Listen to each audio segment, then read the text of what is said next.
প্ৰিয় দৰ্শক, আজি মই আপোনালোকক জনাবলৈ লৈছোঁ জিঅ'ৰ লগত জড়িত কেইটামান ফেক্ট, যিকেইটা হয়তো ইমান দিনে আপুনি জনা নাছিল।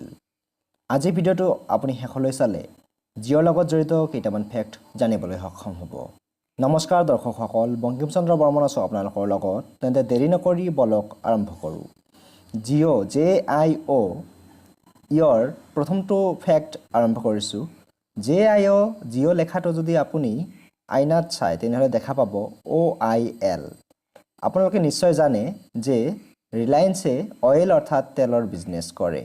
ৰিলায়েন্সৰ বহুতো তেলৰ ডিপো আছে আৰু তেল নহ'লে গাড়ী যিদৰে চলাব নোৱাৰি, ঠিক সেইদৰে চিম নহ'লেও মোবাইল ফোন চলাব নোৱাৰি। গতিকে গাড়ীৰ ইন্ধনৰ নিচিনাকৈ মোবাইলৰ যিটো মূল বস্তু চিম, সেইটো জিঅ'ই বনাবলৈ যেতিয়া সিদ্ধান্ত লৈছিল তেতিয়া ইয়াৰ নাম জিঅ' দিছিল বুলি কোৱা হয়। ইয়াৰ দ্বিতীয়টো ফেক্ট হ'ল ধীৰুভাই অম্বানীয়ে মানুহক যেতিয়া আশীৰ্বাদ দিছিল তেতিয়া জিঅ' বুলি কৈছিল আৰু সেই ধীৰুভাই অম্বানীৰ জিঅ' শব্দৰ প্ৰভাৱৰ পৰাই হয়তো জিঅ' চিমৰ নামটো জিঅ' ৰখা হ'ল। তাৰোপৰি জিঅ'ই যিটো মোবাইল লঞ্চ কৰিছে সেই মোবাইলবিলাকৰ নামো লাইফ ৰখা হৈছে, অৰ্থাৎ জীৱন। জিঅ' আৰু জীৱনৰ লগত যিটো সম্বন্ধ আছে সেইটোকে বুজাবলৈ যেন জিঅ'ই তেওঁলোকৰ মোবাইলটোৰ নাম লাইফ ৰাখিছিল। ইয়াৰ তৃতীয়টো ফেক্ট হ'ল বহুতেই ভাবে যে ৰিলায়েন্স আৰু জিঅ' দুয়োটা কোম্পানীৰ মালিক একেজনেই। এইটো আচলতে তেওঁলোকৰ ভ্ৰান্ত ধাৰণা।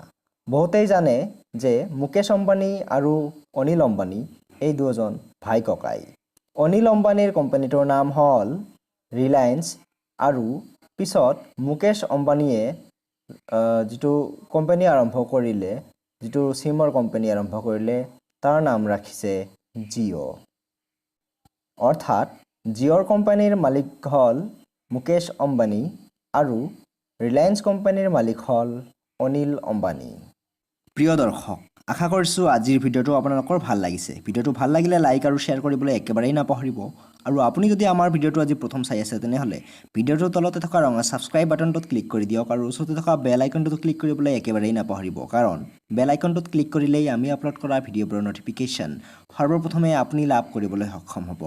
বহুমূলীয়া সময়কণ দি আজি আমাৰ ভিডিঅ'টো চোৱাৰ কাৰণে আপোনাক বহুত বহুত ধন্যবাদ।